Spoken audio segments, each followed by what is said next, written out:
Hello everyone, how are you doing? This is MD Tech here with another quick tutorial. In today's tutorial, I'm going to show you guys how to set up screen sharing on your Mac OS device. So this should be a pretty straightforward tutorial, and without further ado, let's go ahead and jump right into it. So we're going to start off by opening up System Preferences down in our dock. So go ahead and left click on that to open it up. Go ahead and select the Sharing button.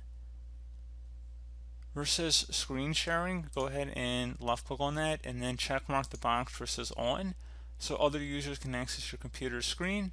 So you can see screen sharing is now on. Other users can access your computer screen or by looking for our computer name in the Finder sidebar. And you can allow access for either all users or just certain users like administrators. You click the little plus sign to add new users in there. So again, very straightforward process there, guys. Do hope that I was able to help you out, and I do look forward to catching you all in the next tutorial. Goodbye.